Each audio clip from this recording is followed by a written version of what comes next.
Teologi Gereja Barat. Maka pada katekesi minggu ini kita akan membahasnya dari pandangan teologi Gereja Timur atau gereja dengan budaya Yunani. Perbedaan teologi Barat dan Timur tidak terlalu memiliki perbedaan yang jauh. Sebenarnya pandangannya mirip, hanya saja perbedaan dalam penerapannya. Untuk mengingatkan, kemarin kita membahas bahwa teologi Barat membagi dosa menjadi dua, peccatum originale dan peccatum personale, yang berarti dosa asli dan dosa pribadi. Kemudian dosa pribadi juga terbagi dua, dosa berat dan dosa ringan, atau dosa yang mendatangkan maut dan dosa yang tidak mendatangkan maut. Menurut Gereja Barat, peccatum originale atau dosa asli berarti bahwa setiap manusia memiliki kemampuan dan kecondongan pada dosa. Semua manusia memiliki dosa asli kecuali Yesus. Sementara menurut Gereja Timur, manusia condong pada dosa bukan karena adanya dosa asli, tapi karena telah kehilangan gambaran Allah. Dosa menyebabkan manusia yang seharusnya serupa dan segambar dengan Allah mengalami kerusakan sehingga tidak bisa segambar lagi. Karena manusia kehilangan gambar Allah dalam dirinya, maka manusia itu jadi bisa berdosa dan terus condong pada dosa.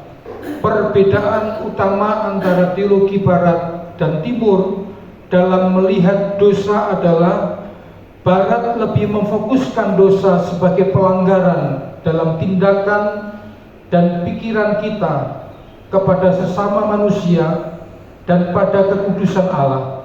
Sementara Timur lebih melihat bahwa dosa adalah keadaan manusia yang terpisah dari Allah.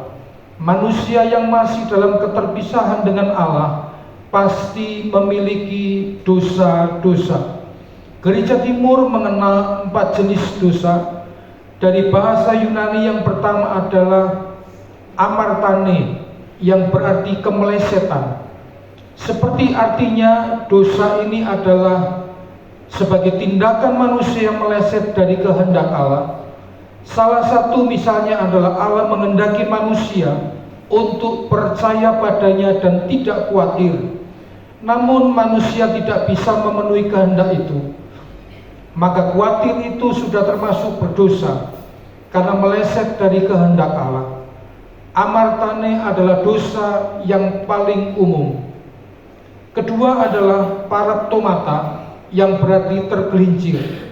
Paraptomata adalah dosa karena kelalaian dan kelemahan manusia.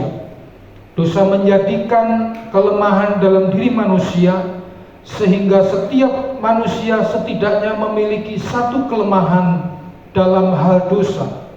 Ada orang yang tidak mudah tergoda oleh dosa, sehingga jarang sekali berbuat dosa, tapi memiliki kelemahan dalam hal judi. Kalau sudah perjudian, orang itu pasti langsung jatuh dalam dosa lagi. Atau mungkin ada orang yang kelemahannya adalah kemabukan, uang, wanita, atau kedudukan. Intinya adalah selama manusia itu masih memiliki kelemahan, maka ia masih dalam keterpisahan dengan Allah. Yang ketiga adalah anomia, artinya tanpa hukum. Dosa ini lebih berkaitan dengan hukum-hukum Tuhan, seperti hukum atau aturan yang tertulis dalam kitab suci. Anomia adalah ketika manusia memberontak terhadap hukum Allah secara terang-terangan dan dengan kesadaran. Dalam Perjanjian Baru, kata anomia diterjemahkan sebagai pelanggaran atau pembuat kejahatan. Biasanya manusia lebih memuaskan ego dirinya sehingga dengan kehendak bebasnya memilih untuk melanggar hukum Allah. Jadi selama manusia tidak bisa tunduk pada hukum Allah, maka manusia itu berdosa. Terakhir adalah parabasis, yang berarti melanggar batas. Allah telah menentukan batasan-batasan bagi manusia untuk dapat hidup baik.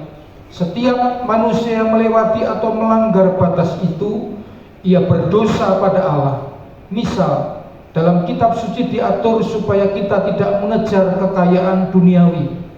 Tentu ada batasan dalam hal ini. Kita tidak boleh bekerja atau cari uang, tapi ada batasnya, sehingga kita tidak sampai cinta uang. Atau laki-laki yang melanggar batasan hakikatnya sebagai laki-laki dan merubah diri menjadi perempuan, itu termasuk pelanggaran batas.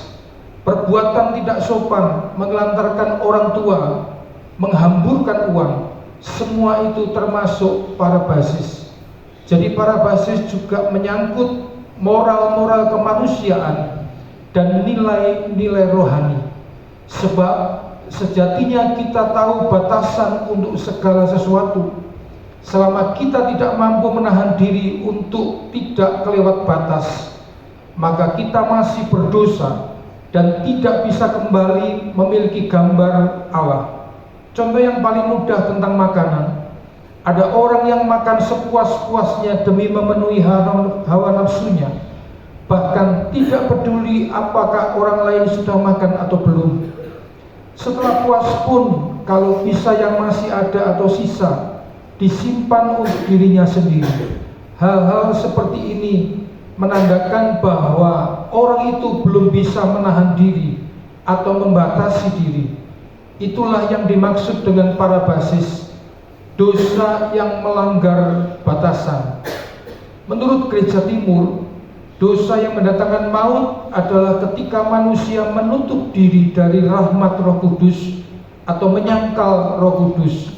Perbuatan menyangkal Roh Kudus adalah dosa yang tidak bisa diampuni. Jadi itulah yang disebut dosa yang mendatangkan maut. Teologi Timur menekankan bahwa setiap manusia pasti meleset dan tidak bisa mengikuti kehendak Allah.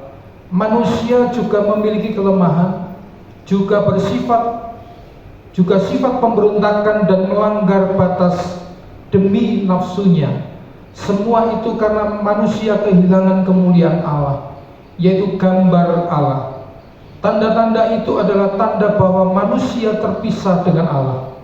Gereja Timur berpandangan bahwa penyatuan dengan Tuhan adalah satu-satunya jalan supaya manusia berhenti dari dosa. Melalui baptisan, setiap manusia dipersatukan bersama Yesus, mati dan bangkit bersama Kristus, dan menang atas maut dan maut.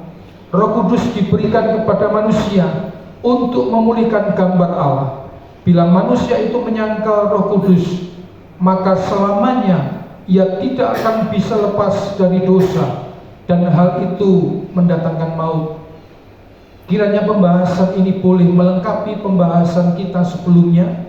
Ini bukan tentang siapa benar atau salah, bukan tentang apakah Barat lebih baik dari Timur atau sebaliknya. Pembahasan ini bertujuan mengambil segala yang baik dari pihak manapun. Kiranya dengan katekesi ini kita bisa lebih mendalami iman kekristenan, kemuliaan kepada Bapa dan Putra dan Roh Kudus, seperti pada permulaan, sekarang, selalu, dan sepanjang segala abad. Amin. Dan kita akan dengarkan